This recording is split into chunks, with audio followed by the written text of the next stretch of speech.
Indo British advanced pain clinic నొప్పి మాయం surgery దూరం ఫర్ అపాయింట్మెంట్స్ 9155515563. అందరికీ నమస్కారం. నేను Swaroopa Potlapalli. Welcome to I dream. ఆడదానికి ఆడదే శత్రువు అంటారు. ఇప్పుడు హిజ్రాకి హిజ్రానే శత్రువు అనేలా పరిస్థితి తయారైంది. నెల్లూరు జిల్లాలో కలకలం సృష్టించిన హిజ్రా హాసిని హత్య కేసులో కొత్త విషయాలు బయటకు వచ్చాయి. ఆధిపత్య పోరే ఈ హత్యకు కారణమని జిల్లా ఎస్పీ కృష్ణకాంత్ గారు ప్రకటించారు. హాసినికి అలాగే మరో హిజ్రా అయిన అలేఖ్యకు గత కొంతకాలంగా విభేదాలు ఉన్నాయి. అదే ఈ హాసిని హత్యకు దారి తీసిందని పోలీసులు వెల్లడించారు. అసలు సమాజం వీరిని చాలా చిన్న చూపు చూస్తోంది. ఇన్నాళ్ళు కలెక్షన్స్ కావచ్చు, దౌర్జన్యాలతో వీళ్ళు సొసైటీని భయపెట్టారు. ఇప్పుడు వాళ్ళల్లో వాళ్లే హతమార్చుకునేదాకా పరిస్థితి వచ్చింది. ప్రస్తుతం నాతో పాటు లైఫ్ కోచ్ రజనీ రమ గారు ఉన్నారు. ఆవిడతో మాట్లాడదాం. మేడం నమస్తే. నమస్తే అమ్మ. చూశారు కదా, హాసిని అనే ఆమె నవంబర్ 26న హత్యకు గురైంది. తీరా చూస్తే మరి దీని వెనక కూడా అలేఖ్య అనే మరో హిజ్రా ఉంది. హిజ్రాల మధ్య హిజ్రాలకి గొడవలు జరుగుతున్నాయి. అలాగే ఇప్పుడు అవి చివరికి హత్యల వరకు పరిస్థితి వెళ్ళింది. మేడం దీన్ని మనం ఎలా చూడాలి? అదే వాళ్ళకి కూడా యూనిటీ ఉండట్లేదు. వర్గాలు ఇప్పుడు గ్రూప్స్ తయారైనాయి. ఇప్పుడు మనం ఇంతకుముందు ఇంత వాళ్ళల్లో ఇంతమంది లేకపోయేవారు, ఇప్పుడు చాలా ఎక్కువైపోయారు వీళ్ళల్లో. అంటే వీళ్ళ గ్రూప్స్ తయారైన తర్వాత ఎక్కడెక్కడ వాళ్ళందరూ వచ్చి వీళ్ళ గ్రూప్స్లో జాయిన్ అవుతున్నారు అని నా అభిప్రాయం. ఇప్పుడు ఇంతకుముందు అక్కడక్కడ కనిపించేవారు, ఏదో వాళ్ళు బెగ్ చేసుకోవడము, కలెక్షన్ తీసుకోవడము, ఇవ్వకపోతే కొంచెం గట్టిగా అడగటం, అంతవరకే మనం చూసాం. ఇప్పుడు ఎలా తయారైందంటే వాళ్ళు ఒక లీడర్స్గా, గురువులుగా మనం వింటున్నాం కాబట్టి ఉండటము, వాళ్ళు చెప్పినట్టు వాళ్ళ గ్రూప్లో వాళ్ళందరూ వినటము, వాళ్ళే వీళ్ళకి గ్రూప్ పెద్దలుగా చలామణి అవ్వటము, దాంతో గ్రూపులు తయారీ, పక్క గ్రూప్లో ఉన్న లీడర్లకి కోపాలు రావడం, ఇవన్నీ మీరు చెప్తున్నారు, వింటున్నాం, చూస్తున్నాం. అసలు వీళ్ళ పరిస్థితి ఏంటి, అసలు ఎలాంటి జీవనంలో నుంచి ఎలాంటి జీవనంలోకి వచ్చారు వాళ్ళు తెలుసుకోవాలి. వాళ్ళు ఉన్నదే నిస్సహాయ స్థితి అని వాళ్ళు చెప్పుకుంటున్నారు కదా. మాకెవరు దిక్కు లేదు, మేము ఎలా బ్రతకాలి, మాకు ఒక ఉపాధి లేదు అని వాళ్ళు ఇంతగా బాధపడుతున్నప్పుడు వాళ్ళందరూ ఒక మంచి విషయానికి ఒక యూనిటీగా తయారయ్యి వాళ్ళకి ఏమన్నా కావాలంటే గవర్నమెంట్ని అడగటము, అలా అలా వాళ్ళు ఫాలో అవ్వాల్సింది పోయి సొంతంగా తయారయ్యారు. ఎందుకంటే నాకు అనిపిస్తుంది ఎవరు మాకేం చేయలేరు, మేమే ఒక దారి వెతుక్కోవాలి అన్నట్టుగా ఇలా గ్రూప్స్గా తయారయ్యి వాళ్ళ దందాలే కానీ, సెటిల్మెంట్సే కానీ, కలెక్షన్సే కానీ ఎలాగైనా సరే వాళ్ళ సంపాదన అనేది బాగా ఎక్కువ చేసుకున్నారు. వాళ్ళకి కూడా ఇప్పుడు సొంత ఇళ్ళని, నగలని, కార్లని, కారు మెయింటైన్ చేయడానికి ఒక డ్రైవర్ అని ఇప్పుడు మనం వింటున్నాం. ఎవరో ఈ హాసిని అండ్ ఇంకొక పేరు చెప్పారు, వాళ్ళ కారు అలేఖ్య, వాళ్ళ కారు డ్రైవరు, బంగారాలు ఇలా దిగేసుకున్నారు. వాళ్ళ గోల్డ్ కలెక్షన్స్ కూడా చూపిస్తుంటారు అప్పుడప్పుడు. అంతంత గోల్డ్ అంటే వీళ్ళకి అంతంత సంపాదనలు ఉన్నాయని అర్థమవుతుంది. మరి ఇప్పుడు మాకు ఉపాధి లేదు, మేము ఇలా ఎన్ని బాధలు పడుతున్నాము, మాకు ఎలా బ్రతకాలి అని అనటం అనేది ఎంతవరకు సబబు, అది వాళ్ళు ఆలోచించుకోవాల్సిన విషయం. అయితే దీనికి అంతటికీ కూడా కారణం ఏంటంటే వాళ్ళకి యూనిటీ లేకపోవటము. సరే గ్రూప్స్గా ఉంటే ఉన్నారు, గ్రూప్స్గా ఉన్నప్పుడు ఏ గ్రూప్ని ఆ గ్రూప్ వాళ్ళు ఒక మానిటర్ చేస్తూ ఒక జాగ్రత్తగా సొసైటీలో మనం కూడా ఒక పార్ట్గా బ్రతుకుతున్నాము కాబట్టి మనం ఒక గ్రూప్గా జాగ్రత్తగా ఒక సైడ్ నుంచి వెళదాం, మనం ఎవరికి హాని చేయొద్దు, ఎవరి హాని మనకి తగలకూడదు అన్న పద్ధతిలో వాళ్ళు జీవనం సాగిస్తే వాళ్ళకి ఎటువంటి ఇవి రాదు. కానీ ఈ గ్రూపుల్లో వాళ్ళకి చూడండి ఎన్ని ఏమంటారంటే అభిప్రాయ భేదాలు, తర్వాత పోటీలు ఇంకా చాలా జరుగుతున్నాయి వీళ్ళకి. మనం వింటున్నాం, ప్రతి ఒక్కటి మనం చెప్పుకోలేము, చాలామందికి తెలిసే విషయాలు. ఇవన్నీ చేయటం వల్ల వాళ్ళకి ఏమంటే ఆధిపత్య ధోరణి ఎక్కువైపోతుంది. ఇప్పుడు దానికి తగ్గట్టు నేను ఒక్కటే చెప్తున్నానండి, ప్రతి దానికి మానవ జీవితానికి మంచి చేసిన చెడు చేసిన సినిమా అని నేను అంటాను. చూడండి, వాళ్ళకి సబ్జెక్టులు లేకన ఈ సబ్జెక్ట్ మీద కూడా సినిమాలు తీశారు, చాలా సినిమాలు తీశారు. ఇంకా వీళ్ళు ఏమేమి దందాలు చేస్తారో, అసలు చేస్తారో లేదో తెలియదు కానీ చేస్తున్నట్టు వాళ్ళు చూపిస్తున్నారు. అంటే చూపిస్తున్నందుకు వీళ్ళు చేస్తున్నారా, చేస్తున్నందుకు వాళ్ళు చూపిస్తున్నారా, నాకు ఇప్పటికీ అర్థం కాని ప్రశ్న. మొత్తానికి అలా జరుగుతున్నాయి. ఆ సినిమా వల్ల కొంత ఏ మనిషి అయినా సరే, మనమైనా సరే చెడుకి తొందరగా లోనవుతాం. మనం కూడా ఫాలో అయ్యేది దాదాపుగా సినిమానే. సినిమాలో నుంచి మనం చెడునే ఫాలో చేస్తున్నాం. దాంట్లో ఉన్న మంచిని కానీ వాటి చివర్లో చేసిన కంక్లూజన్ కానీ మనం ఎక్కడ తీసుకుంటున్నాం? ఏ సినిమా అయినా కంక్లూజన్ మంచిగానే ఇస్తాడు, మధ్యలో ఏదో స్టోరీ పెడతాడు, ఆ కంక్లూజన్ని మనం తీసుకోం, అందులో ఉన్న మంచిని తీసుకోం, చెడుని తీసుకుంటాం. అలాగే ఏదైనా వీళ్ళ మీద కూడా సినిమాలు వచ్చినాయి మీకు తెలుసు, ఆ సినిమాల్లో నుంచి కూడా వీళ్ళలో ఒక ఆత్మస్థైర్యం పెరిగిపోయి మేము కూడా అలా చేయాలి, చేస్తే మనం బాగుంటాము అని ఒక అభిప్రాయం ఏర్పడి ఉంటుంది వీళ్ళకి. అందుకనే ఈ రకమైన కొత్తగా వీళ్ళు చాలా చేస్తున్నారు ఈ మధ్య. మనం డీటెయిల్డ్గా నేను చెప్పదలుచుకోలేదు, అందరం చూస్తూనే ఉన్నాము, జరుగుతూనే ఉన్నాయి.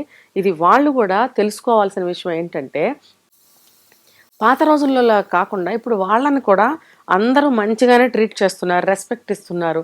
నా మటుకు నేను ఎక్కడికన్నా వెళ్తే వాళ్ళు అమ్మ ఆశీర్వాదం తీసుకో, అక్క ఆశీర్వాదం తీసుకో అని అంటారు. అన్నప్పుడు నేను వెళ్ళి ఆశీర్వాదం తీసుకుంటాను, నా తరఫు నుంచి వాళ్ళకి ఏదైనా హెల్ప్ చేస్తాను. వాళ్ళు అనకపోయినా గుళ్ళకి వెళ్తాం చూడండి, పెద్ద పెద్ద టెంపుల్స్కి వెళ్ళినప్పుడు వాళ్ళు కూడా వస్తారు. నేను తమిళనాడులో చూశాను, తమిళనాడు నుంచి ఇక్కడికి వచ్చిన వాళ్ళని చూశాను, టెంపుల్స్లో చూస్తుంటే వాళ్ళని. నేను తమిళనాడు నుంచి వచ్చిన కొంతమంది గ్రూప్ని నేను పలకరించి మాట్లాడాను కూడా, మీరు ఇక్కడికి ఎందుకు వచ్చారమ్మా అని అడిగితే వాళ్ళు మాట్లాడినప్పుడు నేను ఏదో ఒక ఆ ఫీలింగ్ని ఎట్లా చెప్పాలి, ఒక వాళ్ళ మీద ఉన్న జాలి అనుకోండి, ప్రేమ అనుకోండి, దయ అనుకోండి, మానవత్వం ఏదైనా అనుకోండి, పాపం వాళ్ళకి అంటూ ఒక సంపాదన లేదు, వాళ్ళు పాపం ఇలాగా అని నేను అభిప్రాయంలో ఉండి వాళ్ళకి నేను సహాయం కూడా చేసి ఆశీర్వాదం కూడా తీసుకుంటాను. మరి ఆ మాత్రం ఆ పార్ట్ ఆఫ్ గౌరవం వాళ్ళకి దక్కుతున్నప్పుడు వాళ్ళు అలా దక్కించుకోవాలనేది నేను కోరుకుంటున్నాను. అనవసరంగా వీళ్ళు ఇలాంటి డిస్ప్యూట్స్ చేసుకుని హత్యల వరకు వెళ్ళారంటే వీళ్ళ స్థాయి ఏ స్థాయి వరకు వెళ్ళిందో చూడండి. అంటే మీకు అంత ఏమంటారు, అంత స్థానం ఉన్నదా, అంత స్థాన బలం మీకు ఎలా వచ్చింది, మీరు ఏర్పరచుకున్నారా? మీకు అంత ధైర్యము, సాహసము, స్థాన బలాలు మీరు సంపాదించుకున్నప్పుడు కమ్యూనిటీ వాళ్ళు వాళ్ళ మధ్య ఉండి వాళ్ళు బయట సమాజాన్ని చూడట్లేదు. మీరు ఏర్పరచుకుంటే కూడా దానికి తగ్గట్టుగా మీరు గౌరవంగానే బ్రతకండి. కొంతమంది బ్రతుకుతున్నారు, కాదని అనటం లేదు, కానీ మరి ఇలాంటివి కూడా జరుగుతున్నాయి కదా. ఒక జిల్లాలో కాదు, ఒక స్టేట్లో కాదు, నేను ఢిల్లీ వరకు కూడా చూశాను. ఇప్పుడు ఢిల్లీలో కూడా అక్కడ మన ఇండియా గేట్ దగ్గర చూసామంటే గ్రూపులుగా వస్తూ ఉంటారు అక్కడికి కూడా. ఇప్పుడు ఇక్కడ మన తెలుగు వాళ్ళు కూడా అక్కడికి వచ్చి కలెక్షన్స్ అనేది చూస్తుంటారు వాళ్ళు. నేను చూశాను, మాట్లాడిన సందర్భాలు కూడా ఉన్నాయి. అంటే దేశవ్యాప్తంగా వీళ్ళు ఉన్నారు, మన వాళ్ళు కూడా దేశవ్యాప్తంగా ఉన్నారు, ఒక చోట కాదు వీళ్ళు. మరి సరే ఎక్కడన్నా ఉండనివ్వండి, ఎలా అన్నా బ్రతకనివ్వండి, వీళ్ళకి సంపాదన కావాలి, బ్రతకాలి, తినాలి, ఉండాలి, వాళ్ళకి కూడా అన్నీ ఉండాలి. కానీ వాళ్ళ గౌరవాన్ని పోగొట్టుకోవద్దని నేను చెప్తున్నా ఈ ముఖంగా. ఏంటంటే మీకంటూ ఒక స్థానం లేకుండా అయితే పోలేదు. సమాజంలో వాళ్ళు ఇంత ధైర్యంగా ఎంత హ్యాపీగా తిరుగుతున్నారు. వాళ్ళ రోజున స్కూటీలు కొనుక్కుంటున్నారు, స్కూటీ మీద డబుల్స్ త్రిబుల్స్ కూడా వెళ్తుండే నేను అమ్మాయిలే అనుకుంటాను. దానికి కొంచెం మంచిగా కూడా అనిపిస్తుంది నాకు. పోన్లే వాళ్ళు హ్యాపీగా ఉన్నారు, వాళ్ళు ఇదివరకు ఇట్లాగా బాధపడట్లేదు మెంటల్గా అని నేను చాలా హ్యాపీ అవుతాను. మరి వాళ్ళు మూవీస్కి వెళ్తున్నారు, షాపింగ్ మనతో పాటు సమానంగా చేస్తున్నారు, ఎక్కడ వాళ్ళకి వివక్ష అనేది లేనప్పుడు మీ గౌరవాన్ని మీరు దక్కించుకోవచ్చు కదా. చక్కగా మీరు సమాజంలో అందరితో పాటు తిరుగుతున్నారు, ఫ్లాట్స్ కొనుక్కుంటున్నారు, రెంట్కుంటున్నారు, మీకు రెంట్కి ఇస్తున్నారుగా ఇచ్చేవాళ్ళు. మరి మీకు ఎక్కడ ఏమీ లేదు, మీరు మిమ్మల్ని సమాజంలో కలుపుకున్నారు, మరి మీకు అందరూ హెల్ప్ చేస్తున్నారు. మీరు చక్కగా అంటే ఏమంటారని ఒక భయం కానీ సిగ్గు కానీ పాత రోజుల్లో కనిపించేవి, అమ్మో వీళ్ళు మన కలుపుకోరు, మాట్లాడరు అని. ఇప్పుడు అలాంటిది ఏమీ లేదు, మీరు హ్యాపీగా ఉన్నప్పుడు మీ గౌరవాన్ని మీరు దక్కించుకోండి, కాపాడుకోండి. అంటే మీలో మీరే ఇలా గొడవలు పెట్టేసుకుని చంపేసుకుని వేరే వాళ్ళని పెళ్ళిళ్ళు చేసుకుని అక్కడ మోసపోయి తర్వాత వేరే వాళ్ళు వచ్చి ఈ పెళ్ళిళ్ళు నిజం కాదు, ఇవన్నీ ఊరికినే పేరుకి చేసుకునే పెళ్ళిళ్ళు అని ఇలా మీ గురించి ఒక గౌరవం పోయే విధంగా స్టేట్మెంట్స్ బయట వింటున్నాం కదా. ఇవన్నీ ఎందుకు? మీరు గుప్తంగా బ్రతుకుతూ వచ్చారు ఎంతకాలం, మీరు గౌరవంగా కూడా ఉన్నారు, మీరు గౌరవంగానే ఉండాలి. అది నిజమా అబద్ధమా, మీరు బయట మగవాళ్ళతో ఉన్నప్పుడు మీరు సాటిస్ఫై అవుతున్నారా అవ్వటం లేదా అనేది మీ మనసుకు తెలుసు, మీకు తెలిసినప్పుడు మీ లైఫ్లో మీరు ఉంటే బాగుంటుంది. ఎందుకనంటే అది ఎంత మీకు సాటిస్ఫాక్షను ఒక మంచిని కలిగిస్తుందో మీకు తెలుసు, ఎంత మంచిని సాటిస్ఫాక్షన్ని బయట నుంచి వచ్చే వాళ్ళకి కలుగుతుందో అది కూడా మీకు తెలుసు. మీరు దాన్ని ఎంకరేజ్ చేయకండి. మీరు బ్రతకడానికి కావాల్సిన డబ్బు సంపాదించుకోండి, ఉండండి. నేను రెండవది చెప్పబోయేది ఏంటంటే, ఇప్పుడు ఇంతకాలం జరిగిపోయింది. ఇప్పుడు కొత్తగా ఎవరిళ్లలోనైనా ఇలాంటి పిల్లలు గనక పుడితే వాళ్ళకి కొంత ఏజ్ వచ్చేటప్పటికి తెలుస్తుంది. ఒక 13, 14 సంవత్సరాలు వచ్చేటప్పటికి ఆ పిల్లలకి అన్నీ తెలుస్తూ ఉంటాయి. ఇప్పుడు వాళ్ళకి తెలిసిన తర్వాత వాళ్ళ ఆలోచనలు ఇంకొక కోణంలో ఆలోచించడం మొదలు పెడతారు. మేడం, ఈ ట్రాన్స్జెండర్స్ విషయంలో సొసైటీ, తల్లిదండ్రుల పాత్ర గురించి మాట్లాడుకునే ముందు వీళ్ళ గురించి మనం ఇంకొన్ని విషయాలు మాట్లాడుకుందాం.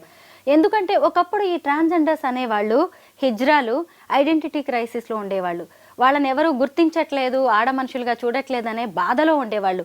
ఇప్పుడు చూస్తే అసలు వీళ్ళ గురించి తెలుసుకుంటుంటే ముఖ్యంగా ఈ హాసిని హత్య తర్వాత దొంగతనాలు, సెటిల్మెంట్లు, భూ కబ్జాలు, దౌర్జన్యాలు, ఒక పాజిటివ్ యాంగిల్ కనిపించట్లేదు. మొత్తం ఇలా నెగిటివ్. అంటే వాళ్ళ వెనక ఒక చీకటి ప్రపంచాన్ని సృష్టించుకుంటున్నారు. ఎందుకంటారు ఇలాగా డబ్బే లక్ష్యంగా, ఆధిపత్యమే వాళ్ళ ధ్యేయంగా ఎందుకు మారుతున్నారు ఈ హిజ్రాలు?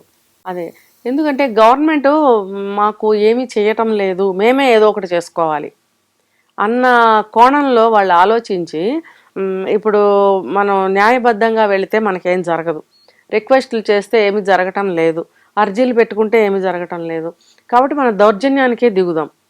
సహజంగా ఏంటంటే చాలామంది ఒక డిఫరెంట్ వ్యక్తుల దగ్గరికి వెళ్ళడానికి ఎవరైనా భయపడతారు. అలాగే వీళ్ళ దగ్గరికి వెళ్ళటానికి కూడా కొంతమంది ఎందుకులే అని దూరంగా వెళ్ళిపోతుంటారు. కాబట్టి వీళ్ళు అలానే భయపెట్టి బ్రతకాలి, దౌర్జన్యం చేసి బ్రతికితే మనకి బాగుంటుంది అనే నిర్ణయానికి వచ్చి ఉంటారని నా అభిప్రాయం. ఎందుకంటే ఒక మనిషి ఒకలా తయారవడానికి కారణం సొసైటీయే, గవర్నమెంట్ కూడా పాత్ర వహిస్తుంది. సొసైటీ కంటే ముఖ్యంగా గవర్నమెంట్. ఇప్పుడు వీళ్ళని మొదటిలోనే వీళ్ళకి ఒక మంచి అవకాశాలు కల్పించి వాళ్ళ బ్రతుకు తెరువు ఏదైనా కల్పించినట్టయితే వీళ్ళు మరీ ఇంతలా చేయకపోయి ఉండవచ్చు అని నేను అనుకుంటున్నా. ఎందుకనంటే ఏ మనిషి కూడా కావాలని ఒక చెడు చేయాలని చూడరు. వీళ్ళు ఇంత దౌర్జన్యాలకు దిగుతున్నారు. వీళ్ళ గ్రూపిజాలు, ఆధిపత్యాలు ఇవన్నీ ఎందుకు వచ్చాయి? చెప్తాను చూడండి. ఒక సన్యాసి అంటే అన్నీ వదిలేసిన వాడు హిమాలయాలకో అడవిలోకి వెళ్ళి తపస్సుకి వెళ్ళాడంట. వెళితే దేవుడికి ధ్యానంలో ఉండిపోయాడు. ధ్యానంలో ఉండిపోతే దేవుడికి నైవేద్యానికి, అదే ధ్యానం అంటే పూజ, పునస్కారం, ధ్యానం, తపస్సు ఇవన్నీ. సరే, దేవుడికి పాల నైవేద్యం పెట్టాలి కదా అని చెప్పి ఏం చేశాడంటే, ఒక చిన్న దానికన్నా ముందు చెప్తా. ఇంట్లోకి దేవుడికి పెట్టిన పళ్ళు, ఫలాలు అన్నీ కూడా తినేస్తుంది అని చెప్పి ఒక ఎలికి వస్తుంటే దానికోసం ఏం చేశాడు, ఒక పిల్లిని పెంచాడంట. ఎలికి వస్తుందని చెప్పి పిల్లిని పెంచితే ఈ పిల్లి వచ్చి దేవుడికి పెట్టిన పాలన్నీ తాగేస్తుందంట. అంటే ఇప్పుడు ఎట్లా ఉందంటే ఇది ఒక ఏదో మనశ్శాంతి కోసం ఒక పక్కకి వెళితే ఏవేవో తగులుకుంటూ ఉంటాయన్నమాట. దీనికి చెప్పాలంటే పెద్ద కథే ఉంది. అలాగా వీళ్ళు ఏదో ఒక మనకి ఏ దారి లేదు, ప్రశాంతంగా బ్రతుకుదాము అని చెప్పి మొదలుపెట్టిన వీళ్ళు ఒక సమస్యలో పడిపోతున్నారు. ఎందుకు అనంటే వాళ్ళు తీసుకున్న నిర్ణయమే, వాళ్ళు ఎంచుకున్న మార్గమే దీనికి కారణం. ఇప్పుడు చూడండి, వాళ్ళు కూడా నగలని, నాణ్యాలని, ఇళ్ళని, కార్లని, ఆస్తి ఐశ్వర్యాల కోసం వెంపర్లాడుతున్నారు ఇప్పుడు ఈ రోజుల్లో. పాత రోజుల్లో అట్లా లేదు. మనకి బ్రతకడానికి, వాళ్ళ బట్టలకి, వీటికి డబ్బులుంటే చాలని చూసేవారు. ఇప్పుడు ఇవన్నీ కావాల్సి వస్తున్నాయి. వాళ్ళకు కూడా స్టేటస్లు కావాల్సి వస్తున్నాయి, అన్నీ కావాల్సి వస్తున్నాయి as a human being. So దానికోసం చేస్తున్న స్ట్రగుల్ అనుకోండి, పోరాటం ఏదైనా కానీ, దానికోసం ఇన్ని స్టెప్పులుగా వీళ్ళు వెళ్తున్నారు. సరే, ఆ పోరాటంలో వీళ్ళు ఇన్ని జరిగిపోతున్నాయి. ఈ దౌర్జన్యాలే కానీ, కొట్లాటలే కానీ, ప్రతిదీ జరుగుతున్నాయి అన్నమాట వీళ్ళల్లో. ఈ హిజ్రాల్లో కూడా నిజంగా చాలా ఇన్స్పిరేషనల్ క్యారెక్టర్స్ ఉన్నాయి. ఎందుకంటే కొంతమంది డాక్టర్స్ ఉన్నారు, హెల్త్ ఎక్స్పర్ట్స్ ఉన్నారు, ఫ్యాషన్ డిజైనర్స్ ఉన్నారు, గవర్నమెంట్ జాబ్స్ చేస్తున్న వాళ్ళు ఉన్నారు, సాఫ్ట్వేర్ ఇంజనీర్స్ ఉన్నారు. ఇలా వాళ్ళల్లో కూడా స్ఫూర్తివంతమైన వ్యక్తులు ఉన్నారు. ఇది నాణానికి ఒక వైపు మాత్రమే. ఇంకొక వైపు చూస్తే దౌర్జన్యాలు, అకృత్యాలు, బెదిరింపులు, కలెక్షన్స్. ఈ మధ్య హైదరాబాద్లో 7 హిజ్రాలను అరెస్ట్ చేశారు. ఒక గృహప్రవేశానికి వెళ్ళి ఇష్టం వచ్చినట్టుగా బిహేవ్ చేస్తుంటే అరెస్ట్ చేసి పోలీసులు కటకటాల వెనక్కి నెట్టాల్సిన పరిస్థితి వచ్చింది. ఎందుకు వీళ్ళు ఇలా తయారవుతున్నారు అంటారు? డబ్బు వ్యామోహం పట్టుకుంది వీళ్ళకి కూడా. కాలనీస్లోకి వచ్చి గృహప్రవేశాలు జరుగుతున్నాయంటే వాళ్ళకి ముందుగానే తెలుస్తుంది ఫలానా ఇల్లు తయారవుతుంది. ఎట్లా కనిపెడతారో మనకి తెలియదు, వాళ్ళకి ఇన్ఫార్మర్స్ ఉంటారో ఏమో తెలియదు. ఆ ఇంట్లో ఫలానా డేట్కి ఫలానా టైంకి గృహప్రవేశం అని బాగా తెలిసిపోతుంది. ఒక పెళ్ళున్నా, ఏదైనా డెలివరీ పిల్లలు పుడుతున్నారన్నా, ఫంక్షన్స్ ఉన్నాయన్నా తెలిసిపోతుంది వాళ్ళకి. ముందుగానే వచ్చి రాసుకుని వెళ్ళిపోవడము, ఆ టైంకి వచ్చి వీళ్ళని డబ్బులు ఇస్తావా లేకపోతే గొడవ చేయమంటావా వాళ్ళు భయపడిపోయి ఎంతంటే అంత వాళ్ళు ఇచ్చేయడం, వాళ్ళు డబ్బు సిద్ధం చేసుకుని ఉంచుకోవాలి, లేకపోతే గొడవలు జరిగిపోతాయి అక్కడ. ఒక కాలనీలో కూడా ఇలా జరిగితే ఆ కాలనీకి సంబంధించిన మెంబర్స్ అందరూ కాపు కాసి రాత్రి 2 గంటలకు అనుకుంటా వీళ్ళందరూ అనుకుని కాలనీలో ఒక దగ్గర కాపు కాసి ఉన్నారు.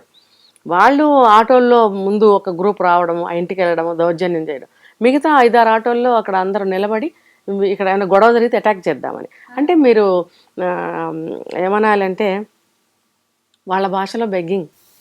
మీరు బెగ్గింగ్కి వెళ్తున్నారా, దౌర్జన్యం చేయడానికి వెళ్తున్నారా? దౌర్జన్యానికి బెగ్గింగ్కి ఎంత డిఫరెన్స్ ఉంది చూడండి. పైగా గ్యాంగిల్గా వెళ్తారు. మీరు ఒక 5గురు వచ్చి మీరు బెగ్ చేసుకోవడానికి వస్తే మీకు వెనకాల అంతమంది సెక్యూరిటీ ఎందుకు? అంటే అక్కడ గొడవ చేయాలని వచ్చారు, గొడవ చేస్తే ఇక్కడ వాళ్ళని అటాక్ చేయడానికి మీ వాళ్ళని తెచ్చుకుంటారు అనుకుందాం. వీళ్ళు బెగ్ చేసి తీసుకొచ్చిన డబ్బులని వాళ్ళ గురువుకే ఇస్తారనుకుందాము. ఇప్పుడు వీళ్ళ గ్రూప్ ఇంత బాగా డెవలప్ అవుతుంది, వీళ్ళ గ్రూప్ అంత డెవలప్మెంట్గా లేదు అనుకుందాం, ఏదో ఊరికే అంటున్న ఎగ్జాంపుల్, నిజమని కాదు. అప్పుడు మీలో మీకు వచ్చేస్తుంది మాది గ్రేటు మీది గ్రేట్ కాదు, అరే వాళ్ళు గ్రేట్గా ఉన్నారు మేము లేము అనేది వచ్చింది అనుకోండి, ఆటోమేటిక్గా అదేంటి ఈర్ష్యాద్వేషాలు వచ్చేస్తాయి, మనుషులే కదా వాళ్ళు కూడా. అలాంటప్పుడు మీకు ఇటువంటి దారి వస్తుంది, దీనికి దారి తీస్తుంది. మీ యొక్క భావాలు, మీ యొక్క పనులు, మీరు వెళ్తున్న దారి మొత్తం కూడా అటే వెళ్తుంది. అప్పుడు ఇదిగో మీలో మీకు ఇలా జరిగితే సొసైటీలో మీకు ఏమి విలువ ఉంటుంది? మీరందరూ ఒక గ్రూప్ అని చెప్పి అందరూ అనుకుంటారు. మిమ్మల్ని చూస్తే ఎవరైనా కొంచెం గౌరవం కూడా ఇస్తారు, కొంచెం భయపడతారు, పాపం వాళ్ళు మనుషులైన కొంచెం జాలి పడతారు. మరి అటువంటి పరిస్థితిని మీరు ఎందుకు పోగొట్టుకోవాలనుకుంటున్నారు? అలా పోగొట్టుకోవద్దు, మీ గౌరవాన్ని మీరు కాపాడుకోండి, మీరు యూనిటీగా ఉండండి అని నేను చెప్తున్నాను. ఈ మధ్య కాలంలో ట్రాన్స్జెండర్స్ని దగ్గర నుంచి చూస్తుంటే నాకు ఒక విషయం అర్థమైంది. ట్రాన్స్జెండర్స్ అనేవాళ్ళు కూడా 2 వర్గాలుగా ఉన్నారు. ఒకళ్ళు తల్లిదండ్రుల సంరక్షణలో ఉన్న వాళ్ళు ఒక రకంగా ఉంటే, తల్లిదండ్రులు పట్టించుకోకుండా వాళ్ళు బయటికి నెట్టేసిన వాళ్ళు, ఈ గ్యాంగులతో కమ్యూనిటీస్తో ఉంటున్న వాళ్ళు ఇంకో రకంగా ఉన్నారు. అంటే ఇక్కడ తేడా అనేది కుటుంబం నుంచి, మన ఇంటి నుంచే మొదలవుతున్నట్టుగా అయితే నాకు కనిపిస్తోంది. ఇందులో సమాజం పాత్ర ఎంత, తల్లిదండ్రుల పాత్ర ఎంత? ఇంట్లో ఒక పిల్లోడు లేదు, కొంత హిజ్రా లక్షణాలు ఉన్నాయి అన్నప్పుడు తల్లిదండ్రులు ఏం చేయాలంటారు? అదే నేను చెప్తున్నా, పిల్లలు 13-14 సంవత్సరాలు వచ్చేటప్పటికి వాళ్ళ లక్షణాలు వాళ్ళకి తెలిసిపోతాయి. ముందు తెలిసేది వాళ్ళకే, తల్లిదండ్రులకు కాదు, వాళ్ళకే తెలుస్తుంది. తెలిసినప్పుడు వాళ్ళు ముందు బయట వింటున్నారు కదా, ఇప్పుడు ఈ రోజులను బట్టి, పాత రోజులు నాకు తెలీదు, ఇప్పుడు ఈ రోజుల్లో బయట అన్నీ ఇంత పబ్లిక్గా ప్రతి విషయం మన గుమ్మం ముందుకు వచ్చి కనిపిస్తున్నప్పుడు అన్నీ తెలుస్తాయి. ఇప్పుడు మీడియా ఉంది, బయట చూస్తున్నారు, పిల్లలకి అన్నీ తెలుస్తున్నాయి. 13-14 ఏళ్ళు అంటే అన్నీ తెలుస్తాయి కదా, బయట చూస్తున్నారు. అమ్మో నేను వీళ్ళలాగా అయిపోతానేమో, మరి మమ్మల్ని ఇంట్లోకి ఉండనిస్తారా ఉండనివరా, అమ్మ ఏమనుకుంటుందో, నాన్న ఏమనుకుంటారో అనే భయంతో ఉంటారు. ఫస్ట్ అయితే చెప్పడానికి ఇష్టపడరు, చెప్పలేరు, భయపడతారు. ఇప్పుడు ఒక బాబు పుట్టంగానే మగాడని పెంచే ఆచారాలు మన ఇళ్లలో. మగాడిగా పెరిగిన 14 ఏళ్ల కుర్రాడు సడన్గా నేను మగాడిలాగా నాకు అనిపించట్లేదు, నాకు అమ్మాయిలాగా అనిపిస్తుందని ఎలా చెప్పగలడు? తల్లిదండ్రులు కూడా ఒక ఆడపిల్ల ఒక మగ పిల్లాడు అని చెప్పుకున్నోళ్ళు కాస్త 2 ఆడపిల్లలే మా వాడు తేడా అని చెప్పడానికి కూడా ఈ రోజుల్లో ఆలోచిస్తున్నారు. దానికన్నా ముందు వీళ్ళు అసలు చెప్పలేరు. వీళ్ళు అసలు చెప్పలేని కారణంగా ఏం చేస్తారంటే, ఇప్పుడున్న సౌకర్యాల ప్రకారం పిల్లలు బయటకు వెళ్ళి ఆ గ్యాంగుల్ని, ఆ గ్రూప్స్ని కన్సల్ట్ కూడా చేస్తున్నారు. నాకు మీరు ఒకటి చెప్పారు, వాళ్ళు ఈ పిల్లలు ఎక్కడైతే వెళ్ళి ఒక్కళ్ళని కలిస్తే రోడ్డు మీద ఎక్కడంటే అక్కడ వీళ్ళు కనిపిస్తూనే ఉంటారు, ఒక్కళ్ళని కన్సల్ట్ చేస్తే వీళ్ళు వాళ్ళ గురువు దగ్గరికి తీసుకెళ్ళిపోతారు. మీరు నాకు ఒక ఇన్ఫర్మేషన్ ఇచ్చారు, ఏంటంటే వాళ్ళు ముందు వాళ్ళ పిల్లవాడు ఎవరైతే ఉన్నాడో వాళ్ళ తల్లిదండ్రులు కన్సల్ట్ చేస్తారు, ఏదైనా సర్జరీలు చేయించాలా, మాలో ఉంచుకోవాలా, ఏదో సంథింగ్. అవును, మెడికల్ ఎక్స్పర్ట్స్ ఉన్నారు, కౌన్సిలింగ్ లాంటి అని మీరు చెప్పారు కదా. అట్లా వాళ్ళు తెలియజేస్తారు. వీళ్ళకి తెలియజేసినప్పుడు నేనేమనుకుంటున్నానంటే, ఒకవేళ సర్జరీలు చేయించాలంటే ఆ డబ్బు కూడా ఈ పేరెంట్సే పెట్టుకోవాలా? పేరెంట్స్ నుంచి రావాల్సిందే. అందుకే పేరెంట్స్ ఇన్ని కనీసం 10 లక్షలు అవుతుంది ఒక సర్జరీ, ఒక అబ్బాయి కాస్త అమ్మాయిగా మారడానికి. సో తల్లిదండ్రులు ఎందుకు ముందుకు వస్తారు? తల్లిదండ్రులకు చాలే నువ్వు పక్కన కూర్చో అని చెప్పేసి అంటారు. కాబట్టి వీళ్ళు ఏం చేస్తారంటే బయటకు వెళ్ళిపోతున్నారు. వెళ్ళిపోయి ఆ సర్జరీస్కి కావాల్సిన డబ్బు వీళ్ళే అర్న్ చేస్తాం. అది ఓకే. నేను అనుకోవడం ఏంటంటే, కొంత డబ్బు ఇక్కడి నుంచి కూడా డిమాండ్ చేస్తారు. మీ అబ్బాయే కదా, మీ అబ్బాయి లైఫ్ మీకు కావాలి కదా, మరి ఇప్పుడు అలా చేయాలంటే ఎంత డబ్బు ఎక్కడి నుంచి వస్తుంది అని కొంత ఏమైనా డిమాండ్ చేస్తారేమో, మరి నాకు సరిగ్గా తెలీదు. అది కూడా ఉండవచ్చు. సరే, మళ్ళీ బ్యాక్ వస్తే ఈ తల్లిదండ్రులు అనేవాళ్ళు ఈ పిల్లవాడు ఇలా భయపడే పరిస్థితి వచ్చింది అని అంటే తల్లిదండ్రులు, నేను అదే చెప్తా, ప్రతి వీడియోలో చెప్తాను, పిల్లల్ని చిన్నప్పటి నుంచి దగ్గరగా ఉండాలి, దగ్గరగా పెంచుకోవాలి, వాళ్ళని గమనిస్తూ ఉండాలి. గమనిస్తూ ఉన్నట్టయితే కనుక ఈ ఏజ్లో ఇలాంటి విషయాలు బయటపడితే కూడా తల్లిదండ్రులు గమనించాలి. ఎందుకంటే వాళ్ళల్లో ఫిజికల్గా చేంజెస్ వస్తూ ఉంటాయి, అమ్మాయిలైనా అబ్బాయిలైనా. ఆ వచ్చినప్పుడు వాళ్ళల్లో ఎంతో సఫరింగ్ ఉంటుంది, అది చెప్పడానికి సిగ్గుపడతారు, ఎలా చెప్పాలో అర్థం కాదు. అప్పుడు తల్లి కానీ తండ్రి కానీ దగ్గరగా వాళ్ళని ఉంటూ ఉన్నట్టయితే వాళ్ళు తెలుసుకోగలుగుతారు. చిన్నప్పటి నుంచి కూడా ప్రతిదీ వాళ్ళకి షేర్ చేసుకునే విధానాన్ని నేర్పాలి. ఎలా అంటే ప్రతిరోజు వాళ్ళ స్కూల్లో కానీ ఎక్కడైతే వెళ్తారో అక్కడ విషయాలన్నీ అడిగి తెలుసుకోవాలి. మీరు ఎంత జాబ్ చేసినా సరే, ఎన్ని లక్షలు సంపాదించినా సరే, పిల్లలు పుట్టిన తర్వాత వాళ్ళ మంచి చెడ్డలు కావాలనే కోరుకుంటారు కదా. పిల్లలు బాగుపడాలి, మా పిల్లలు బాగా ఎదగాలి, మంచి పొజిషన్లో ఉండాలని ప్రతి తల్లిదండ్రులు కోరుకున్నప్పుడు మీరు వాళ్ళ కోసం ఏం చేస్తున్నారు? పిల్లల్ని ప్రతిరోజు దగ్గరగా చూడండి, వాళ్ళ మనసుకి దగ్గరగా వెళ్ళండి, వీలైతే మనసులోకి వెళ్ళండి. ఎలా అంటే వాళ్ళ ప్రతి ఒక్క కష్ట సుఖాన్ని మీరు అడిగి తెలుసుకోండి. మీ భార్యాభర్తలు ఒకళ్ళనొకళ్ళు అడగటం అనేది కాసేపు పక్కన పెట్టండి, మీరు కొట్టుకోవడం పక్కన పెట్టండి. పిల్లల్ని గురించి మీరు ఆలోచించండి. మీకు ఎన్ని సమస్యలు ఉన్నా సరే సాయంత్రం అయ్యేటప్పటికి ఇద్దరు కలిసి పిల్లల దగ్గర కూర్చోండి. వీలైతే ఇద్దరు పిల్లలు ఉంటే ఇద్దరి దగ్గర చెరొకళ్ళు కూర్చోండి. అమ్మాయితో ఒకటి నాన్నైతే ఒకటి కాదు కదా, ఇద్దరు పిల్లలకి సమానమైంది ఎప్పుడు కూడా. సో ఇద్దరు చెరొకళ్ళ దగ్గర కూర్చోండి, లేదా నలుగురు కలిసి కూర్చోండి. నలుగురు కలిసి కూర్చొని నలుగురు కష్ట సుఖాలు మాట్లాడుకోండి, ఆ రోజంతా ఏం జరిగిందో. అప్పుడు పిల్లవాడు ఏం చేస్తాడంటే మార్నింగ్ నుంచి ఈవినింగ్ వరకు తను ఏమేమైతే ఫేస్ చేశాడో, విన్నాడో, చూశాడో, ఏదైనా తగిలిందా, నొప్పి కలిగిందా, పెన్సిల్ పోయిందా, పెన్ను పోయిందా, ఎవరు నోట్బుక్ అన్నా తెచ్చాడో, ఇవన్నీ కూడా వస్తాయి అందులోకి. ఇవన్నీ మీరు అడగాలి, వాడు చెప్తాడు. అడగకపోయినా కొన్ని అబ్బాయి చెప్తాడు, ఆ అబ్బాయి చెప్పకపోయినా కొన్ని మీరు అడగాలి. ఇలా ప్రతి ఒక్కటి, టిఫిన్ తీసుకెళ్ళావా, తిన్నావా, ఎవరికైనా షేర్ చేసావా, మీ ఫ్రెండ్ ఏం తెచ్చుకున్నాడు, నీకు షేర్ చేశాడా, ఇలాంటివి కూడా అడగండి. ఇవన్నీ అడిగే విషయాలు అంటే ఖచ్చితంగా అడిగే విషయాలే, ప్రతిదీ అడగండి. అలా అడగటం వల్ల ఏమవుతుందంటే ఆ షేరింగ్ నేచర్ అనేది వస్తుంది. ఏ సమస్య వచ్చినా తల్లిదండ్రులతో షేర్ చేసుకోవాలి, ఫ్యామిలీ మెంబర్స్తో షేర్ చేసుకోవాలి అనే ఒక అలవాటుని చిన్నతనం నుంచి చేయండి, ఫస్ట్ క్లాస్ నుంచి కూడా.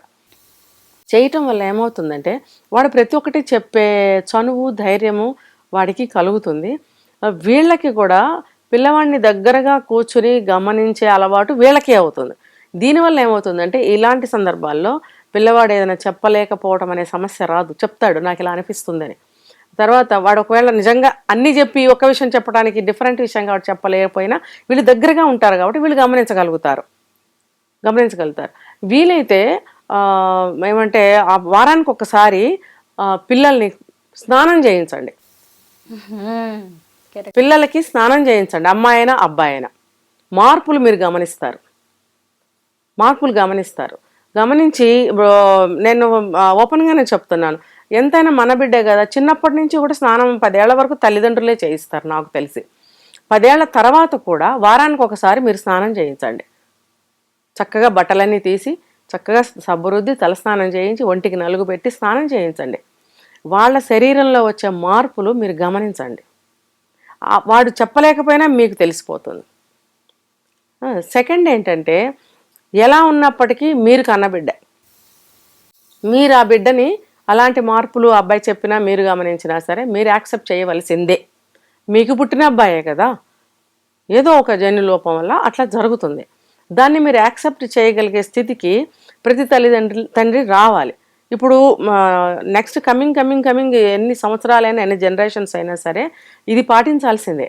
ఇప్పుడు మీరు కంటేనే కదా వాడు పుట్టాడు, ఎక్కడి నుంచో రాలేదు కదా, మీలో నుంచి వచ్చిన బిడ్డే. అలా కాలు పోతేనో చేయిపోతేనో పెంచుకోవట్లేదా? అలాగే ఇది కూడా అనుకోండి.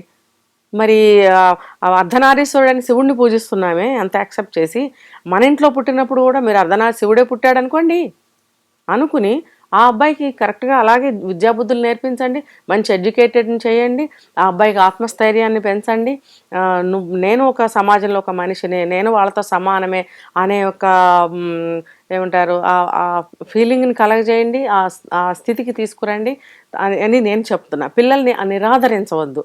వాళ్ళు వెళ్ళిపోతామంటే అమ్మ వీడు మాకెందుకులే వెళ్ళిపో అని పంపించకండి.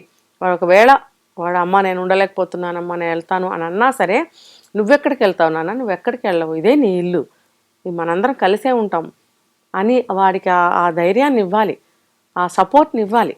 తర్వాత ఏంటంటే మనం ఒక ఎపిసోడ్లో చెప్పుకున్నాము, వాళ్ళే ఉండలేక వెళ్ళిపోతారు కాబట్టి తల్లిదండ్రులు మాత్రం ఏం చేస్తారు అని అంటే, మీరు ఆదరిస్తున్నాము యాక్సెప్ట్ చేస్తున్నామని కంప్లీట్గా ఆ పిల్లవాడికి అర్థమైతే కనుక వెళ్తానని అనడు. ఫస్ట్ అన్నా సరే తర్వాత ఉంటాడు, చిన్న వయసే కదా. అదే ఒక 20 సంవత్సరాలు వచ్చిన తర్వాత వాడి మనోభావాలు పెరుగుతాయి. అప్పుడు మనం ఆ స్టేజ్కి వచ్చిన తర్వాత ఆ ఆలోచన అనేది వేరు. ఇప్పుడు ఈ స్టేజ్లో మనం చేయవలసింది ఏంటంటే, ఇలా చేయాలి. మనం మన పిల్లవాడిని రోజులాగానే అన్నం వండండి, రోజులాగానే తినిపించండి, రోజులాగానే అన్నీ చూడండి, చేయండి. ఆ అబ్బాయికి తేడా ఏమనిపించదు అబ్బాయికి. తర్వాత థర్డ్, గవర్నమెంట్ కూడా ఏం చేయాలంటే ఇలాంటి పిల్లలకి ఒక ఒక వసతి అనేది కల్పించాలి, ఒక ఎడ్యుకేషన్. ఇప్పుడు రెసిడెన్షియల్ స్కూల్స్, కాలేజెస్ వస్తున్నాయి కదా, అలాగే వీళ్ళకి కూడా ఒక ఎడ్యుకేషనల్ సెంటర్స్ రెసిడెన్షియల్ ఏర్పాటు చేసినట్టయితే వీళ్ళందరూ చక్కగా చదువుకుంటారు. చదువుకున్నప్పుడు ఒక మంచి వ్యక్తిత్వంతో, మంచి భావాలతోటి, మంచి అభిప్రాయాలతోటి, నార్మల్ కండిషన్స్తో పెరిగే అవకాశాలు ఉన్నాయి. ఎప్పుడు అని అంటే ఆ స్కూల్ మేనేజ్మెంట్ కూడా అలా ఉన్నప్పుడు. ఎలా అంటే మంచిగా పిల్లల్ని మోటివేట్ చేస్తూ, పిల్లలకి మంచి భవిష్యత్తు రావాలి అని కోరుకుంటూ, వాళ్ళని ఒక స్పెషల్ గైడ్లైన్స్ ఇస్తూ, వాళ్ళని ట్రీట్ చేస్తూ, వాళ్ళని చదివించినట్టయితే మంచి ఎడ్యుకేటెడ్స్ అవుతారు. తర్వాత గవర్నమెంట్ కూడా వీళ్ళకి కొన్ని అప్పుడు ఆ స్టేజ్కి వచ్చినప్పుడు వాళ్ళకి కొన్ని ఉద్యోగాలు కేటాయించినట్టయితే ఆ పిల్లలు కూడా ఉద్యోగాలు చేసుకుంటారు. అందరికీ గవర్నమెంట్ జాబ్స్ వస్తాయా? లేదు. ఇప్పుడు అందరికీ సాఫ్ట్వేర్ ఉద్యోగాలు చేస్తున్నారు కదా, వాళ్ళు చేసుకుంటారు. అట్లీస్ట్ నెక్స్ట్ జనరేషన్కైనా ఈ మార్పు రావాలని నేను కోరుకుంటున్నాను. అప్పుడు వాళ్ళకు వచ్చే సమస్యలు పోతాయి, వాళ్ళ వల్ల పబ్లిక్కి వచ్చే సమస్యలు పోతాయి అనేది నా అభిప్రాయం. నిజమే. ఇప్పుడు హిజ్రా, హాసిని హత్య దగ్గర మొదలు పెడితే ఎక్కడైనా సరే ఒక సమస్య అనేది ఉంటే దాని మూలాల్లోకి వెళ్ళాలి. ముఖ్యంగా ఈ ట్రాన్స్జెండర్స్ విషయంలో ఫ్యామిలీ అనేది కీలకం. తల్లిదండ్రులు బయటికి పంపించిన వాళ్ళే ఎక్కువగా ఇలా అసాంఘిక శక్తులుగా మారుతున్నారు, సంఘ విద్రోహ శక్తులుగా మారుతున్నారు. వాళ్ళల్లో వాళ్ళే చంపేసుకునే దాకా కూడా పరిస్థితులు వెళ్తున్నాయి. అలాగే ఓ ఇంట్లో ఎవరైనా తేడాగా ఉన్నప్పుడు తల్లిదండ్రులు ఆదరించాలి. అలాగే చుట్టుపక్కల ఉన్న సమాజం కూడా వారిని వేలెత్తి చూపించకూడదు. వాళ్ళని కూడా మనలో ఒకరిగా, ఆడామగా ఉన్నట్టే వీళ్ళు కూడా కొంచెం తేడా అయినా సరే దాన్ని పాజిటివ్గా చూడాలి. వాళ్ళు థర్డ్ జెండర్ అనే దాన్ని మనం గ్రహించాలి. థ్యాంక్ యూ మేడం, నిజంగా చాలా మంచి గైడెన్స్ ఇచ్చారు. తల్లిదండ్రులకైతే ఇది బాగా ఉపయోగపడుతుంది. మళ్ళీ ఇంకొక విషయం అంటే ఈ హిజ్రాలకు కూడా, వాళ్ళు కూడా వాళ్ళ జీవితాలని ఎలాగా సరిదిద్దుకోవాలనేది మీ దాంట్లో అయితే మంచి మెసేజ్ ఉంది. Thank you so much.